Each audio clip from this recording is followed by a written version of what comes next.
പാലക്കാട് ഷോളയൂരിൽ വനം വകുപ്പ് സംഘത്തിന് നേരെ മാങ്ങാക്കൊമ്പന്റെ പരാക്രമം.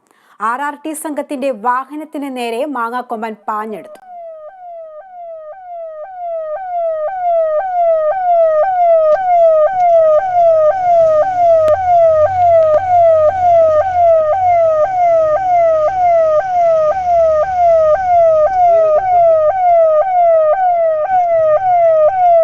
വിശദാംശങ്ങളുമായി പ്രിയങ്ക ചേരുന്നുണ്ട്. പ്രിയങ്ക, എത്ര മണിയോടുകൂടിയാണ് ആനയുടെ ആക്രമണം ഉണ്ടായത്?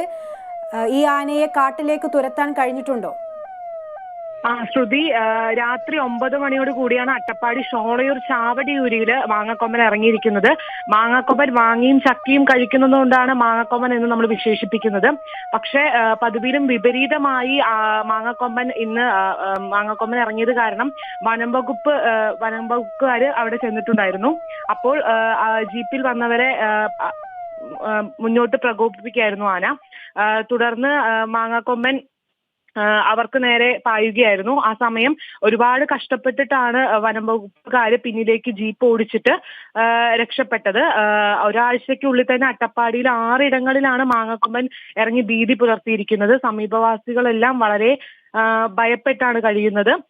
1 മണിക്കൂറിന് ശേഷം പൊതുവെ മാങ്ങാക്കൊമ്പൻ ഇറങ്ങി കഴിഞ്ഞു കഴിഞ്ഞാൽ ബഹളം കേട്ടാൽ തന്നെ പിന്മാറി പോകുന്നതാണ്. പക്ഷേ ഇപ്രാവശ്യം മാങ്ങാക്കൊമ്പൻ ഇറങ്ങിയപ്പോൾ 1 മണിക്കൂറോളം എടുത്ത് പടക്കം പൊട്ടിച്ചും സൈറൻ മുഴക്കിയുമാണ് മാങ്ങാക്കൊമ്പൻ പിന്മാറിയിരിക്കുന്നത്. വനം വകുപ്പുകാരെല്ലാം വളരെയധികം കഷ്ടപ്പെട്ടാണ് ആനയെ തുരത്തിയത്. അതുപോലെ തന്നെ സമീപത്തുള്ള എല്ലാ പ്രദേശവാസികളും ഈ മാങ്ങാക്കൊമ്പൻ ഇറങ്ങിയത് കാരണം തന്നെ വളരെയധികം ആശങ്കപ്പെട്ടിരിക്കുകയാണ്. പൊതുവെ മാങ്ങാക്കൊമ്പൻ ഇറങ്ങിക്കഴിഞ്ഞാൽ തിരിച്ചു പോകുന്ന മാങ്ങാക്കൊമ്പൻ ഇപ്രാവശ്യം മറ്റ് പ്രദേശവാസികളുടെ കൃഷി നശിപ്പിക്കുകയും മറ്റു നാശനഷ്ടത്തിനും എല്ലാം ഇരയായിട്ടുണ്ട്. അതുകൊണ്ട് തന്നെ സമീപത്തുള്ള അട്ടപ്പാടിയിലെ ഷോളയൂർ ചാവടിയൂരിലെ എല്ലാ സമീപവാസികളും പ്രദേശവാസികളും എല്ലാം തന്നെ വലിയൊരു ആശങ്കയിലാണ് ഇപ്പോൾ കഴിയുന്നത്. ശ്രുതി, വ്യക്തമാണ്. ജീപ്പിന് നേരെ പാഞ്ഞെടുത്ത് മാങ്ങാക്കൊമ്പൻ. അട്ടപ്പാടി ഷോളയൂരിലാണ് വനം വകുപ്പിന്റെ ജീപ്പിന് നേരെ മാങ്ങാക്കൊമ്പന്റെ പരാക്രമം.